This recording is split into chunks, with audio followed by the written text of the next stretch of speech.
Alright guys, I'm going to show you something real quick. First of all, pump them! If you watch,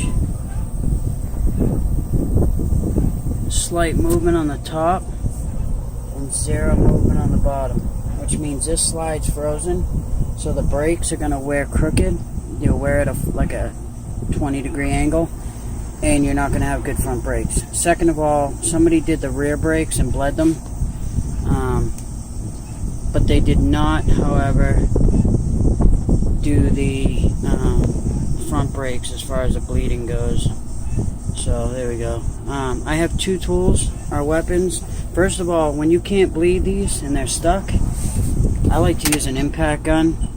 You can put a 10mm on there if that's a size 3/8, or go a little smaller and slam it on, because they don't slip and you get the driving force you need. Now this one's stuck.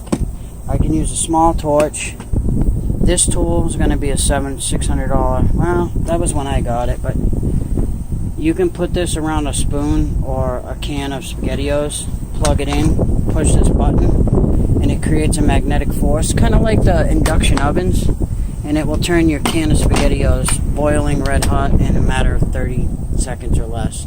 So I'm going to try the torch. If it don't work, then I'll bust out the big boy. I really want to show you guys. I can turn a screwdriver glowing red in a second or two. I can go 1, 2, and it's glowing red. So that's a cool tool. Definitely, if you have this in a plasma cutter, you'll never use torches again. Anyways, I'm going to go ahead and just heat up around here. Be careful of the hose, be careful of the pads, be careful of the boots. You don't want to burn none of this. I'm going to do it real quick. I'm going to get a tripod. But as of right now, guys, let me get that heated up, going, and then we'll bust it loose. Another thing I want to remind you guys, we're not heating up the bleeder itself. We're heating up the metal. Metal expands when it gets hot, right? So there's two ways of heating and contracting metal. Obviously, you want to heat the metal around what you're trying to get out, because as the metal expands around it, you're loosening up the rust, causing you to be able to loosen the bolt in the hole. The bolt in the hole stays small, the opening gets bigger. Now, like I said, we're trying to not melt boots and trying to stay away from the bleeder itself. So I want to heat the area up around it. Oops, sorry. Trying to pay attention here so I don't burn the truck. But now, another trick is it'll take 3 or 4 tries, but it will save you the headache of ruining anything.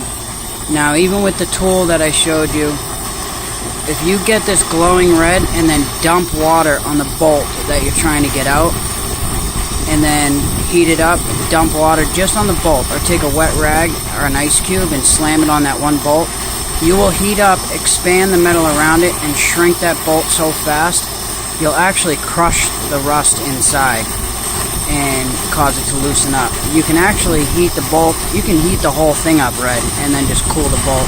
You'll cause so much movement in metal, the rust will just crush and cause you to be able to get the bolt out headache free, easy, no stripping, no bullshit. It's done.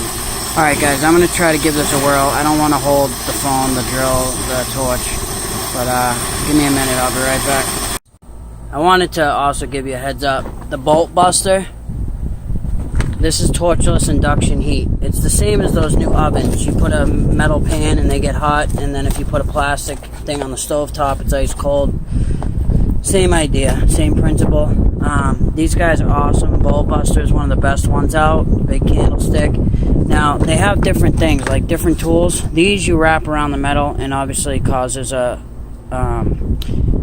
molecular movement of ion particles. So anything that's magnetic will move, and it'll bounce back and forth in a left to right motion, kind of like DC electrical power moves back and forth, and that's why you can get a zap without completing the circuit, whereas AC current is a straight circle, so it has to move in a circle. DC, back and forth, well, it does the same thing to the metal, back and forth. That friction in the molecular structure causes heat. Heat causes expansion. Expansion is what we want. Now, they have different tools for different things. All of these can be described, and I'm just, like I said, this one you can wrap around whatever you want. They have the circles for the bolts, but this one, if you're trying to get a sticker off something metal, it's a big pad. You put that pad on, like, It will not work on Saturns, so don't even try that plastic piece of junk. But any metal car you have, you put that pad on it, put it on a bumper sticker, and it will heat up the metal underneath the sticker, and then you can pull the sticker right off with a plastic putty knife, something you would mix Bondo with, something similar to that, and done. The only thing I hate about these tools, they never fit back in the box you got them from.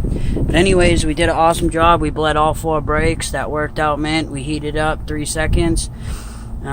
Hit it with the 3/8. It was actually 3/8 because it was tight. 10 mil was the right size, but it was a little bit loose. I used 3/8 with a dual impact, and no match. Right out, bled them, and we got some nasty stuff that came out.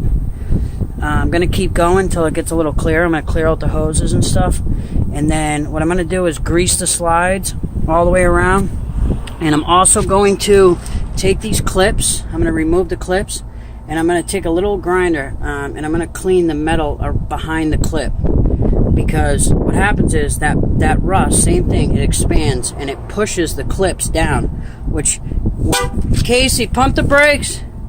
As you can see, now that we got good motion, but see how the brake pad's hanging up? Look down here, we got nothing.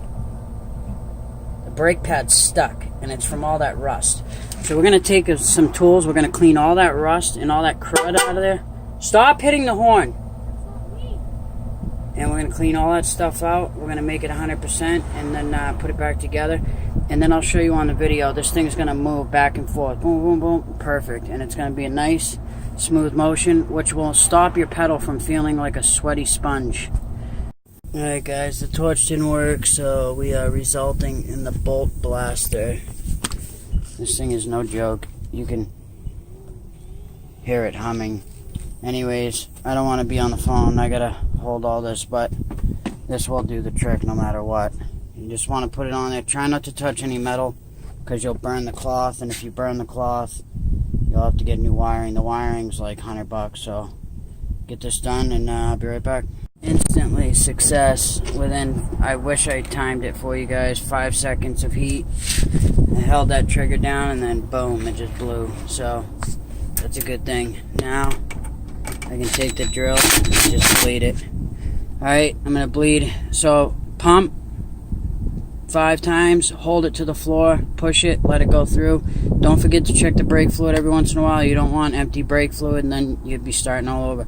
Start at the farthest point from the brakes, so left all the way to the rear, and then go crisscross the front.